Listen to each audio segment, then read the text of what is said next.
This is the last of the PowerPoint presentations on the nursing process. And in this process, we're looking at evaluation. And evaluation is the last phase, but really it's also a continuous phase. And it may lead back to the first phase, the second phase, or the third phase. And so evaluation is one of the most important phases. It's planned, ongoing, purposeful activity. It relates to the other phases because that's what you're evaluating. Again, some of the examples I gave: risk for fall, risk for injury related to falls. That and your goal is that the patient will not have any falls on this shift. That's a pretty easy thing to say. Yes, they fell. No, they didn't. When you look back at the other one I talked about, ineffective breathing pattern, you're looking at ineffective breathing pattern.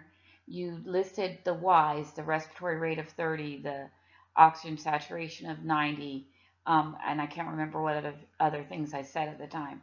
But you look at those things, and did I fix those things? Does my goal say my patient will have a respiratory rate between 18 and 20 by the end of my shift? It's now the end of my shift. What is their respiratory rate? That's what you're looking at. So the clients and the professionals determine, are they achieving their goals, and is it working? Is this working? Is my respiratory rate 22, but it's no longer 30, and they're not saying they're short of breath?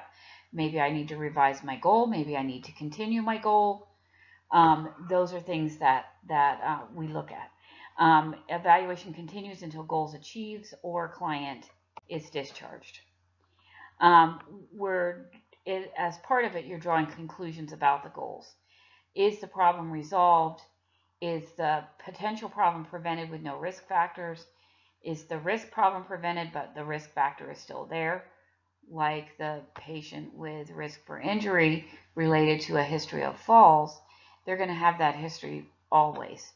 So that you're going to continue that nursing diagnoses with continuing to have that same goal: a patient will not fall on my shift or during this shift.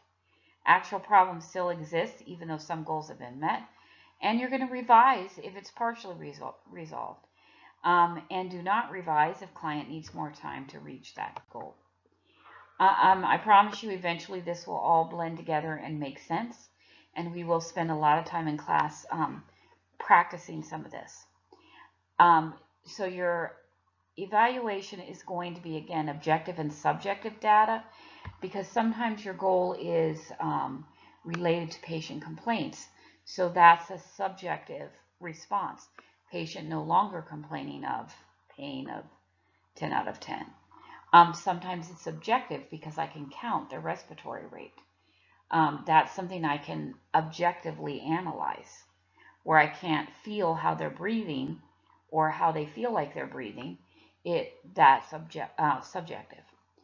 Possible conclusions of the goal is the goal was met and the client response was the same, so goal met, and blah blah, how they responded to the goal.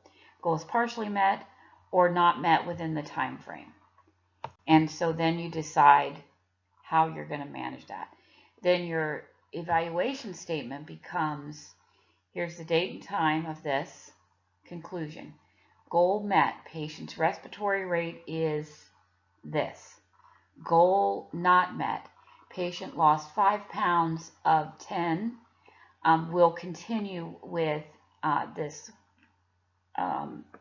diagnosis. Goal not met, patient fell. We'll continue this nursing diagnosis. That's how you write the evaluation.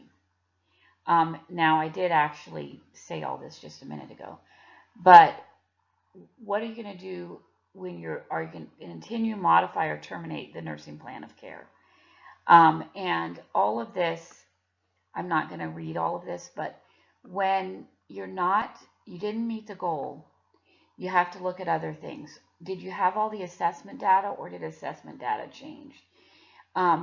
Did I miss something? Was it just a bad nursing diagnosis that I chose, or should I look at a different nursing diagnosis? was my goal too hard to attain? So maybe I need to look at that. And maybe my interventions weren't adequate enough. Maybe I need to do more or do less.